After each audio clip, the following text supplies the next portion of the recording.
Hər kəsə salam, kanalımda yenidən hər birinizi xoş gördüm. Bu günləri sizə belə söhbət xarakterli bir video çəkmək qərarına gəldim. Ümumiyyətlə kitab oxumağa necə başladım, bu həvəs məndə hardan yarandı, neçə illərdir necə oxumağa davam edirəm və sıxılmıram, hələ də həvəslə oxuyuram və hal-hazırda bu qədər işlərimin olmasına baxmayaraq, ağır şəkildə işləməyimə baxmayaraq necə hələ də kitab oxumağa davam edə bilirəm, necə vaxt tapa bilirəm? Yəni ümumi bütün hər bir şeydən bəhs edəcəyimiz bir video olacaq. İstəyirəm çox uzatmayım bu giriş hissəsini. Deməli mən kitab oxumağa ilk dəfə başlamışam, hardasa 17 yaşımda və o zamanlar kitablar həm daha münasib idi, daha əlçatan idi.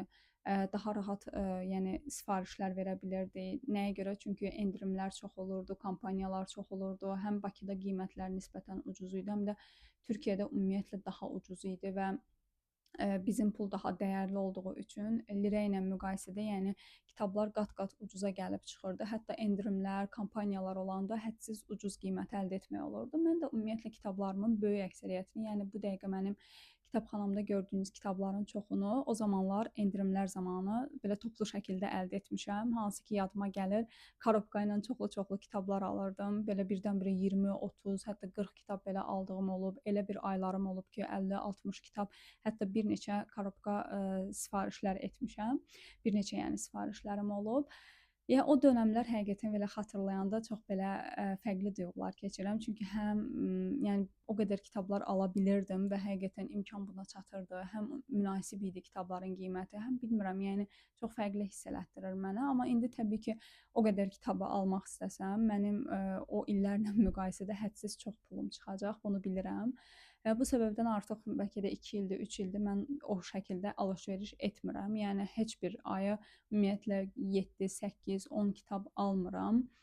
Bu həm bununla bağlıdır, qiymətlərdəki o artışla bağlıdır, həm də ki, belə deyək də, hal-hazırda kitabxanamda oxumadığım hədsiz çox kitab olduğuna görə düşünürəm ki, heç bu dəqiqə o böyük alış-verişlərə çox da ehtiyac yoxdur. Bu səbəbdən dayandırmışam artıq neçə ildir. Sifarişlər etmirəm və buna baxmayaraq yenə də oxumadığım kitablarım çox olduğu üçün rəfimdə istənilən tərzdə, istənilən janrda, istənilən tipdə zövqümə, istəyimə uyğun kitablar rahatlıqla tapa bilirəm.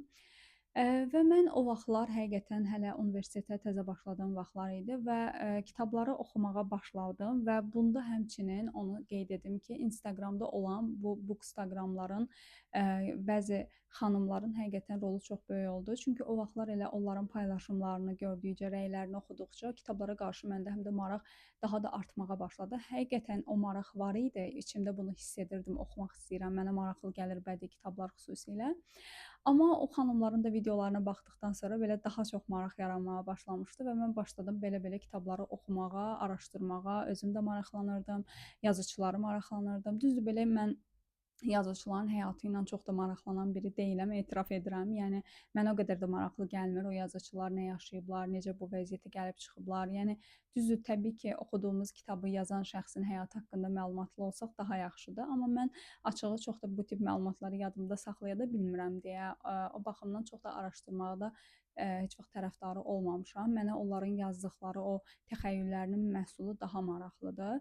Düzdür, bəzən bu kitab necə ərsəyə gəlib kimi suallarım olur və özlüyümdə təbii ki, bu sualı verdikdə artıq bu suala cavab tapmaq üçün həmin yazıçının həyatını araşdırmağa başlayıram. Amma bu bütün yazıçılara və bütün yəni kitablara aid deyil. Çünki oxuduğumuz təbii ki, hər kitabı da dəhşət çox bəyənmirik, sevmirik. O dönəmlər başladım artıq belə-belə kitablar oxumağa. Hətta bir vaxtlar mən də özümdə book blog işlətdim. Belə-belə kitabları şəkillər çəkməyə çalışırdım, bacardığım qədər paylaşımlar edirdim, rəyləri o vaxtlar yazılı şəkildə paylaşırdım. Amma illər ötüb keçdi və insan müəyyən yaşa çatdıqca özünü daha yaxşı tanımağa başlayır. Axı mən də fərqinə vardım ki, mən əslində yazmağı sevmirəm. Ümumiyyətlə dostlarımla da danışarkən mən çox vaxt səs atan tərəf oluram. Uzun-uzun səslərim olur və qarşı tərəf dinləmə məcburiyyətində qalır çox vaxt. Və yəni məni tanıyanlar belə tanıyır. Qəbul edənlər də belə edir. Mən danışmağı, anlatmağı daha çox sevirəm və düşünürəm ki, səsli şəkildə fikirlərimi daha yaxşı ifadə edə bilirəm. Amma yazılı şəkildə hər hansısa bir fikrimi qarşı tərəfə ötürmək mənim üçün bəzən həqiqətən də çətin olur. Çünki həm yazmağı sevmirəm, hövsələm çatmır, bir növ səbirsizam o mövzuda. həm də ki, bilmirəm, daha çox elə bil ki, boşa zaman itirmiş kimi hiss edirəm. Ondansa təbii ki, danışmağı, səslər atmağı, belə video şəklində izah etməyi daha çox sevirəm və bu səbəbdən də əslində bu YouTube kanalı ərsəyə gəldi. Yəni müəyyən bir müddət sonra artıq özümü kəşf edəndən, özümü tanıyandan sonra fərqinə vardım ki, mən artıq səsli şəkildə öz fikirlərimi ifadə etmək istəyirəm və kitabları bu şəkildə bölüşmək istəyirəm. Bundan sonra mən YouTube kanalını açdım və təbii ki, bu faktorlar həm izlədiyim bəzi Bookstagram hesabları Instagram üzərindən, eyni zamanda YouTube üzərindən izlədiyim kitab hesabları, kitab kanalları da var. Bunları izləmək əslində bir növ insanda kitaba qarşı maraq yaradır. Ən azından məndə bu belə oldu. Yəni onlardan izlədikcə onlar hansısa bir kitab barəsində danışanda insanda bir maraq yaranır. Təbii ki, bu bütün hamıya aid deyil. Elə insanlar var ki, o qədər cansız, ruhsuz şəkildə kitab izah edir ki, yəni sən o kitaba qarşı təbii ki, marağın yarana bilməz. Amma elə insanlar var, çox həvəslə danışır, çox qəşəng, səlis şəkildə fikrini ifadə edə bilir və sən artıq o kitabı alıb tez bir zamanda oxumaq istəyirsən. Mən də bu tip səhifələri izləyirəm, izlədiyimi düşünürəm ən azından və bu xanımlar, bu bəylər məndə o həqiqətən həvəsi yaradıblar və ümumiyyətlə bu dəqiqə almaq istədiyim, oxumaq istədiyim kitabların da əksər hissəsini əslində onların tövsiyə etdikləri təşkil edir. Təbii ki, məndə də olub, yəni çox yanlış seçimlər etdiyim zamanlar olub, hansı ki, məsələn, öz zövqümü tanımadan, bilmədən getmişəm kitab almışam, kiminsə tövsiyəsi ilə harda görmüşəm, tutaq ki, üz qapağı mənə çox maraqlı gəlib və getmişəm almışam, amma sonra çox peşman olmuşam. Çünki baxmışam ki, oxuduqca fərqinə varmışam ki, bu kitab heç də mənə uyğun deyil, mənə maraqlı gəlmir, mənim zövqümə xitab etmir. Ona görə də hər kəsə bu dəqiqə tövsiyə edirəm ki, mütləq şəkildə öz zövqünüzü bilin, tanıyın, sonra kitab seçimi edin və yaxud bir başqasından kitab seçimi istəyəndə də öz zövqünüzə uyğun kitab seçimləri istəyin. Çünki hər kitab hər kəsə xoş gəlmir. Həqiqətən bu belədir. Yəni bir kitabı mən oxudum, çox əladır, superdir və hər kəsə tövsiyə edirəm deyirəmsə, bu o demək deyil ki, o kitabı siz də sevəcəksiniz. Yəni zövqlər təbii ki, fərqlidir. Bu baxımdan mütləq şəkildə, yəni hər kəs məncə ilk öncə öz zövqünü tam şəkildə bilməlidir, detallı şəkildə və bundan sonra kitab tövsiyəsi istəməlidir. Və yaxud da ki, əgər bilmirsə də, ən azından hər janrda bir kitab, kiçik həcmli də olsa, mini klassik də olsa oxumalıdır və əgər özünə xoş gəlirsə, artıq biləndə ki, həqiqətən mən bu janrda bir kitab oxudum və bu mənə maraqlıdır, demək ki, mən artıq bu janrda başqa kitabları da oxuyub zövq ala bilərəm. Bu şəkildə təbii ki, artıq həmin janr üzrə kitab seçimləri edə bilər, kitab tövsiyələri qəbul edə bilər. Bu mənim şəxsi fikrimdir. Ən azından mən belə düşünürəm və artıq neçə illərdir ardıcıl, davamlı şəkildə kitab oxuyan biri olaraq bu qənaətə gəlmişəm. Təbii ki, siz də ilk öncə məncə öz zövqünüzü təyin eləməlisiniz, bilməlisiniz. Ondan sonra kitab seçimləri rahatlıqla inanın ki, edə biləcəksiniz. Və bir şeyi də qeyd edim ki, insanın bir kitabı oxuması və davamlı olaraq kitab oxumağa zaman ayırması düşünürəm ki, ən çox asılıdır bu insanın oxuduğu kitablardan nə dərəcədə zövq aldığından. Nə demək istəyirəm? Yəni tutaq ki, siz bir kitab oxudunuz, o kitab sizdə həqiqətən də xoş bir hiss buraxdısa, həqiqətən də çox sevdinizsə, avtomatik gedib başqa kitablar alıb oxumaq istəyəcəksiniz. Çünki artıq sizin beyninizdə kitab çox əla, möhtəşəm bir şey kimi iz buraxır. Və bu zaman təbii ki, ikinci bir kitab da oxumaq istəyirsiniz. Artıq sizə belə maraq gücü gəlir, cəzb edir artıq kitablar. Amma bir kitab oxudunuz, çox cansıxıcıdır, maraqsızdır, belə dəhşət çox ürəyiniz sıxılır və o kitabı artıq heç tamamlamaq belə istəmirsiniz, kənara qoymaq istəyirsiniz. Təbii ki, belə olan halda ikinci dəfə kitab oxumağa həvəs olmayacaq. Mən buna görə deyirəm ki, mütləq şəkildə kiçik həcmli əsərlərdən başlayın və hər janrda çalışın, kitablar heç olmasa biraz da olsa oxuyun, öz zövqünüzü bilənə qədər. Biləndən sonra inanın ki, sizdə davamlı olaraq kitab oxuma həvəsi yaranacaq. Yəni mən bundan əminəm, çünki məndə də bu belə olub. Mən misal üçün oxumuşam, bəzi janrlar görmüşəm mənlik deyil və mən hal-hazırda o janrda kitablar çox da oxumuram. Misal üçün mən bioqrafiya çox da sevmirəm. Misal üçün mən dram çox da sevmirəm və o tərz kitablar çox da oxumuram. Çünki mənim zövqümə xitab etmir. Mən o kitabları oxuyarkən zövq ala bilmirəm.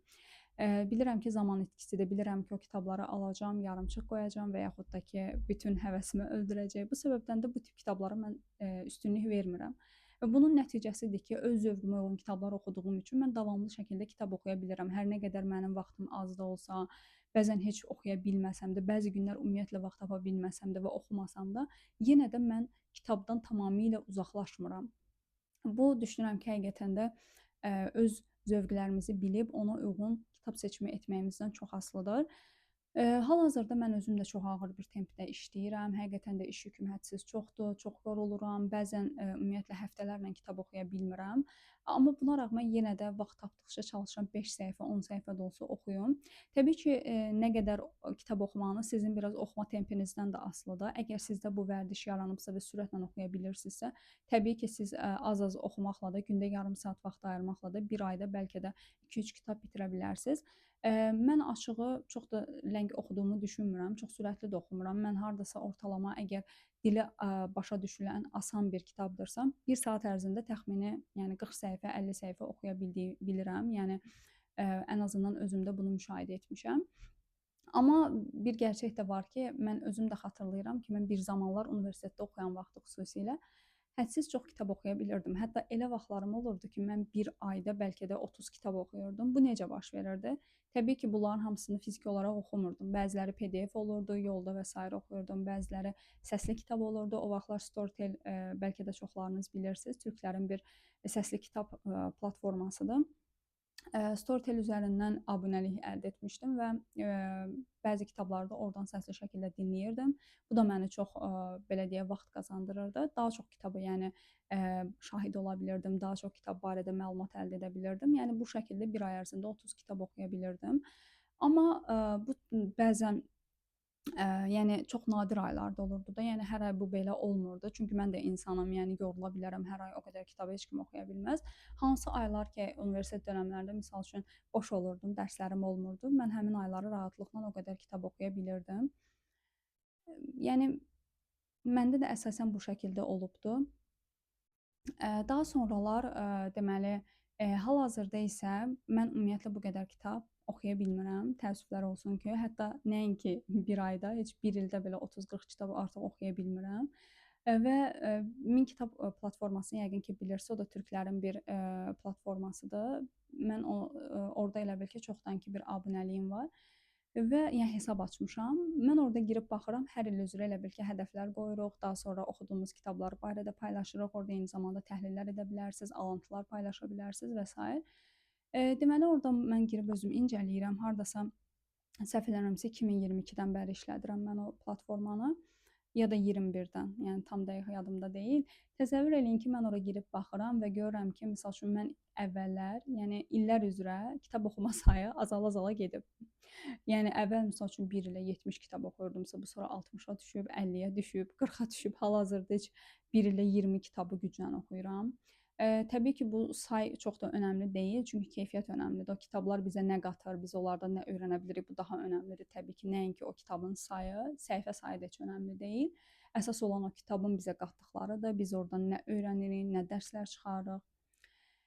Və bir məsələ də var ki, təbii ki, misal üçün 1 il ərzində 20 kitab oxuya bilərsiniz, amma bu kitabların hər biri çox həcmli, çox dərin mənalı əsərlər ola bilər, böyük klassiklər ola bilər və yaxud da ki, 1 il ərzində 70 kitab oxuyarsınız, amma çoxsu mini klassikalar və yaxud da ki, gənc yetişkin tərzi kitablar, hansı ki, yəni 1-2 günə rahatlıqla su kimi axıb gedəcək bir kitabdır və sürətlə oxuyub bitirə bilərsiniz. Yəni bu kitabların doluluq məsələsi də var. Yəni onların sizə nə qatdığı da çox önəmlidir və təbii ki, belə bir müqayisə etmək çox da doğru da deyil. Çünki iri həcmli əsərlər elə ola bilər ki, həqiqətən də çox vaxtımızı ala bilər, bəzən aylarla oxuya bilərik, amma sonda bizə çox-çox faydalı bir əsər, yəni izi buraxa bilər. Eləsi də ola bilər ki, bəlkə də biz o əsəri sərf elədiyimiz zaman qədər gedib 30-40 dənə mənasız bir kitab oxuya bilərik, amma heç bir şey əldə etmərik.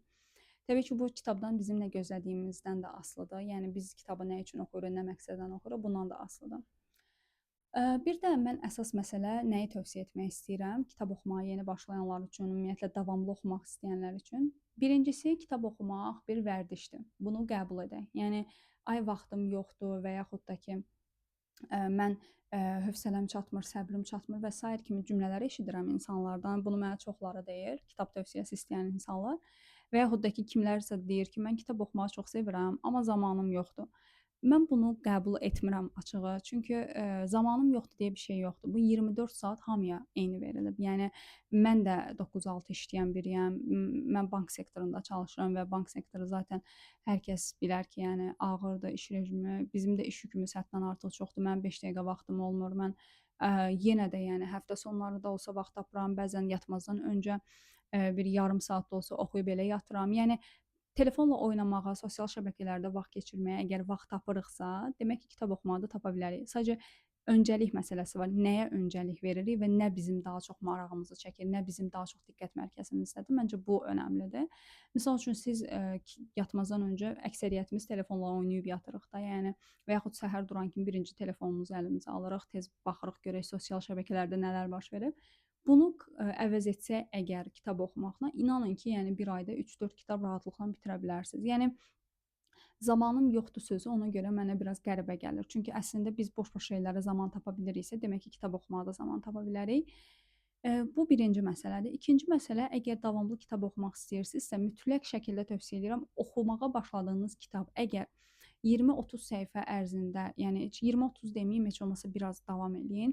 Bir 40 səhifə, heç olmasa 50 səhifə oxudunuz və 50 səhifəyə çatmısınız da, tutaq ki, kitab da bir 300 səhifəlik kitabdır və sizə heç maraqlı gəlmir. Yəni heç özünüzü o kitaba aid hiss etmirsiniz. Ümumiyyətlə oxuduqlarınızdan bir şey anlamırsınız və dəhşət ürəyiniz sıxılır, kənara qoymaq istəyirsinizsə, özünüzü məcbur edib davam etməyin. Yəni bəzi insanlar var, görürəm, özünü məcbur eləyir, bestsə də, istəməsə də oxumağa çalışır. Amma inanın ki, yəni o etmək düzgün deyil. Çünki mən düşünürəm ki, hər kitabın öz zamanı var və həqiqətən də öz zamanı gəldiyində o kitabı oxusanız, o kitab sizə çox maraqlı gələcək və siz həqiqətən zövq alacaqsınız. Çünki mənim şəxsən başıma gəlib bu hadisə. Maksim Gorkinin Ana adlı bir əsəri var. Çox əla bir əsərdir. Amma mən o əsəri ilk dəfə universitet dönəmlərində oxumağa çalışmışdım və heç yəni xoşuma gəlməmişdi və əvvəlindən biraz oxuyub kənara atmışdım. İllər sonra artıq o əsər məndə belə şey yaratmışdı ki, çox sıxıcı, mənasız bir əsərdir. Amma bir gün özümdə güc topladım. Dedim mən o kitabı yenidən oxuyacağam, amma başa düşərək, anlayaraq oxumağa çalışacağam, görüm bu əsər necə bir əsərdir. Və inanırsınız ki, mən onda oxuyanda o əsəri o qədər sevdim və mən hələ də o əsəri xatırlayanda oradakı o ana obrazı gözümdə canlanır və belə tüklərim biz-biz olur da. Deyirəm necə möhtəşəm bir əsər idi ilahi. Amma yəni halbuki mən o ilk dəfə oxuya bilməmişdim və 2-3 il sonra yenidən şans verəndə həqiqətən o kitabın əsl elə onda zamanı idi və mən onda o kitabı dərk edə biləcəkdim. Və o zaman oxuyanda həqiqətən o kitab məndə möhtəşəm bir iz buraxdı. Ona görə də hər kitabın inanın ki, öz zamanı var, tələsməyin. Hansısa bir kitabı hamı oxuyubdu deyə siz də oxumaq məcburiyyətinə qətiyyən deyilsiniz. Bu dəqiqə o qədər insan var ki, misal üçün çox məşhur əsərləri oxuyublar, amma mən o əsəri hələ də oxumamışam. Misal üçün elə götürək Səfirlər əsərini. Mən o Səfirlər əsərini oxumuşam. Qanun nəşriyyatından olan böyük həcmli versiyasını oxumağa çalışmışam daha doğrusu. Hardasa 1100 səhifəlik bir əsərdir səhv etmirəmsə və mən inanın ki 900 səhifəyə qədər oxuyub orada saxlamışam əsəri. Son 200 səhifəsini oxumamışam. Və yenidən o kitabı oxumağa şans versəm, yenə birinci səhifədən başlayacağam oxumağa 900-dən yox, ardıcıl olması üçün. Və təsəvvür eləyin ki, yəni indi mən bu dəqiqə onu özümə dərd etmirəm ki, hər kəs oxudu, mən qaldım. Yəni mən də hər kəsin etdiyini etmək məcburiyyətində deyiləm. Hər kəs oxudu deyə mən də oxumaq məcburiyyətində deyiləm. Hər kəs ayrıdır, mən ayrıyam. Yəni ona görə də qətiyyən düşünməyin ki, hansısa əsərlər məşhurdur və hamı oxuyur deyə mən də oxumalıyam. Elə bir şey yoxdur. Və onu da qeyd edim ki, əgər, kitab oxumağa hələ vərdiş kimi yaratmamısınızsa özünüzdə və eyni zamanda da bu sizdə belə sıxıcı bir his kimi qalıbsa, yəni düşünürsünüzsə ki, oxuya bilməyəcəksiniz, heç maraqlı olmayacaq və s. mütləq şəkildə kiçik həcmli əsərlərdən başlayın. Birbaşa heç vaxt iri həcmli əsərə girişməyin. Düzdür, mən onu etmişəm. Mən onu etmişəm və, ondan sonra da, kitab oxumaq mənim üçün çox ayrı bir yer, tutub. Həqiqətən də mənim üçün möhtəşəm bir şey idi. Mən bunu hansı əsərlə etmişəm, onu sizə deyim. Cinayət və Cəza Dostoyevskinin ən məşhur şedevr əsəri, yəqin ki, çoxlarınız bilirsiniz, bəlkə də oxumusunuz. O mənim oxuduğum ilk əsərlərdən olub. Hətta ilk 2-3 əsərdən biri olub deyə bilərəm. Mən o əsəri oxuyanda da elə 17 yaşındaydım. Universitetə təzə girən vaxtlarım idi. Və o əsər məndə o qədər möhtəşəm bir iz buraxmışdı və mən o əsəri o qədər sevmişdim ki, mənim üçün hələ də bir nömrəli əsər o əsərdir. Və hər kəsə də tövsiyə edirəm. Düzdür, çox adamlardan eşidirəm ki, çox ağır əsərdir və hətta neçə illər keçməsinə baxmayaraq, yəni yaşı çox olan insanlar belə hələ də oxuya bilmirlər filan. Onun üçün deyirəm, əslində bu biraz zövq məsələsidir. Mən misal üçün Özümdə onu kəşf etmişəm ki, mən klassikaların aşiqiyəm. Həqiqətən klassik əsərləri hədsiz çox sevirəm. Xüsusən də rus ədəbiyyatı mənim üçün ayrı bir yerə sahibdir. Çünki çox dərin mənaları var və insan psixologiyası, insanın həyat tərzini çox qəşəng izah edirlər, detallı şəkildə. Acı reallıqları bütünlüklə bizim gözlərimizin önünə səriblər. Mən ona görə əslində rus klassiklərini hədsiz çox sevirəm. Amma elə insanlar da var ki, həqiqətən ümumiyyətlə klassiklərə nifrət edirlər. Məsəl üçün detektivi çox sevirlər və yaxud gənc yetişkin tərzi. Yəni bu tamamilə bir zövq məsələsidir. Yəni mən beləyəm deyə başqaları da belə olmaq məcburiyyətində deyil. Ona görə də sizlərə tövsiyəm, bu vərdişi özünüzdə mütləq şəkildə yaradın və kiçik həcmli əsərləri oxuyaraq yaradın. Üzr istəyirəm. Çox danışdığım üçün biraz boğazımda qıcıqlanma yarandı. Və onu da qeyd edim ki, yəni bilib-bilmədən, həqiqətən çox da araşdırmadan kitabları alıb oxumağa tələsməyin. Mən bunu etmişəm və bunun nəticəsində mənim kitabxanamda elə kitablar olub ki, hansı ki mən heç qətiyyən o kitabı oxuyacaq insan deyilmişəm. Kimisə tövsiyəsi ilə nəyləsə getmişəm, almışam. Çox peşman olmuşam. Yəni bəzilərini hətta sonradan satdım, kimlərəsə verdim, payladım. Amma hələ də o tərz əsərlər rəfimdə qalıb. Bəzən heyfsilənirəm. Amma təbii ki, mən bunu bilmədən etmişəm. Çünki mən özümü tanımırdım, yaşım az idi, bilmirdim. Sadəcə belə maraqlı gələn, üz qapağını bəyəndiyim, kimisə tövsiyə etdiyi falan belə-belə endirimdə gördükcə yığırdım da ki, rəfimdə kitablar çox olsun, qəşəng bir rəfim olsun deyə. Düzdür, mən buna nail oldum. Qəşəng bir rəfim var, kitablarım çoxdur, 500-dən çox kitabım var. Amma nəticədə biraz rəfimdə də həqiqətən o kitablar çox yer tutmağa başladı və mən artıq gördüm ki, yer yoxdur və kitablardan artıq bəzilərini satdım, çıxartdım. Ona görə indi sizlərə tövsiyəm odur ki, yəni əgər yaşınız azdırsa, 17-18 yaşlarındasınızsa, hələ təzə-təzə kitab oxumağa başlayırsınızsa, mütləq şəkildə çox yaxşı araşdırın. Yəni bu dəqiqə həm də ümumiyyətlə bizim alternativ variantlarımız da çoxdur. Çünki həm sosial şəbəkələrdən, həm Google üzərindən, lap elə ChatGPT-dən, Gemini-dən və s. yəni AI vasitələrindən də kitab barəsi çox detallı məlumatlar tapa bilərik ki, bu kitab həqiqətən bizə uyğundur ya yox, necə, yəni marağımızı çəkə bilər ya yox. Yəni tam detallı araşdırın, rəyləri oxuyun, fikirləri oxuyun, zövqünə bələd olduğunuz insanların fikirlərini alın. Həqiqətən də bir başqa insanın zövqü əgər sizin zövqünüzlə oxşardısa və o insan tövsiyə edirsə, yəni bu şəkildə təbii ki, ala bilərsiniz. Belə. Bir də son olaraq bəzi qısa-qısa əsərlər göstərmək istəyirəm, hansı ki təzə-təzə oxumağa başlayırsa və yaxud özünüzdə bu vərdişi yaratmaq istəyirsinizsə, bu kitablardan başlaya bilərsiniz, oxuya bilərsiniz. Birincisi Dostoyevski, mənim sevimli yazarım, Yeraltından Qeydlər əsəridir. Bu əsəri mən hədsiz çox sevirəm və bu əsərdə mənim çox əslində işarə elədiyim yerlər var. İndi bunları prosta sizə necə göstərəcəm bilmirəm. Sadəcə bəlkə də videoda görünər, bu hissədə belə stikerlərlə işarə eləmişəm və ondan da bilinir ki, bu kitab mənim üçün necə möhtəşəm bir kitab olub ki, bu qədər bəyəndiyim yerləri olub. İkincisi Halil Cebrandan Gezgin əsəridir. Bu əsər çox kiçik həcmlidir. Mən ümumiyyətlə kiçik həcmli əsərləri göstərmək istəyirəm bu videoda. Bu əsər daha çox belə fəlsəfi tərzdədir, hansı ki, özünü, öz daxili aləmini kəşf etmək istəyən insanların oxuya biləcəyi, sevə biləcəyi tərzdə bir əsərdir. Su kimi axıcı əsərdir. Frans Kafkadan Dönüşüm əsəri, yəqin ki, çoxlarınız bilirsiniz, çox-çox möhtəşəm. Bizim dilə tərcümədə çevrilmə əsəri kimi gedir və bu əsərin özü də əslində bir şəxsin elə bil ki, bir böcəyə çevrilməsi ilə başlayır, amma məqsəd sırf o deyil də, yəni oxuduqda əslində başa düşəcəksiniz, çox detallı, əslində mən belə demək istəmirəm ki, belə spoilerə girməsin, sonra deməsinlər ki, kitabı artıq açıqladım bizə.